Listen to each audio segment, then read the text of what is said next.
অনেক সময় দেখা যায় বয়স কম হলেও 1, 2, 3 বছর বড় বয়সী ও ছোট বয়সী শিশুকাল থেকে একসাথে খেলাধুলা চলাফেরা করার কারণে বা একসাথে আড্ডা হওয়ার কারণে তুই করে বলে ডাকে একে অপরকে।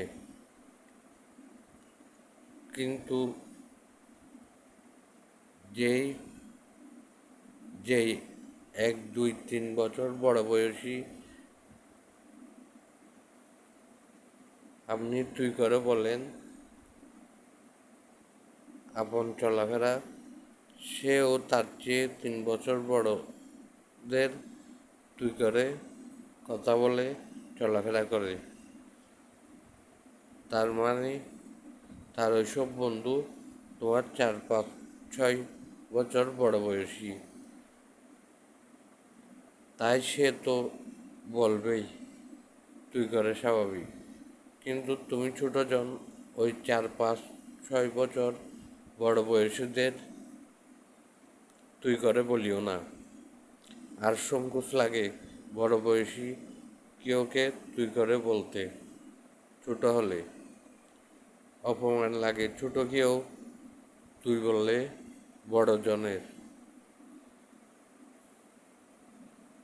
তাই সে তুই বললেও উভয়েই একে অপরকে আপনি করে বলবেন আরম্ভ করুন। বড় ছোট বয়সী সবার সাথে আপনি করে বলা যায়। অনেক ঝগড়া, গায়ে হাত তোলা, অপমান ইত্যাদি ঘটনা থেকে মুক্তি পাবেন।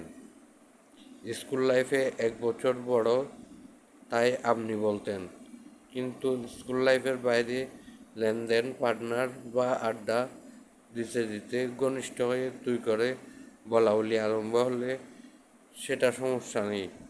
তাদের পার্সোনাল ব্যাপার, এটা অধিকার। এটা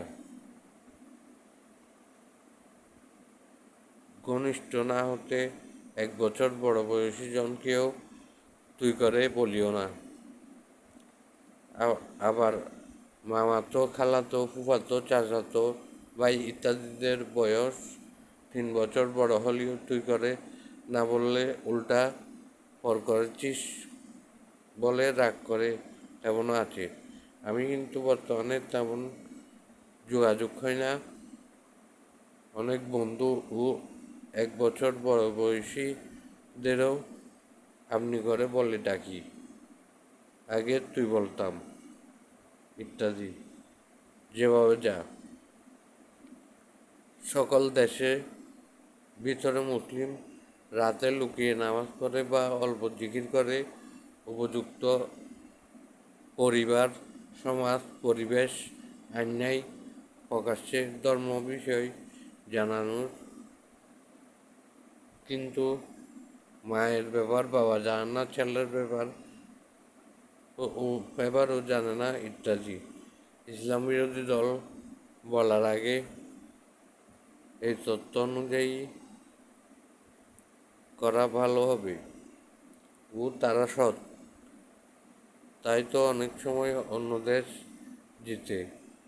ওই দেশেও মুসলিম আছেন, তাই বিভিন্ন ধর্ম কিতাব কোনো না কোনো বড় শক্তি লাভের জন্য নির্দেশনা দিয়ে গেছে।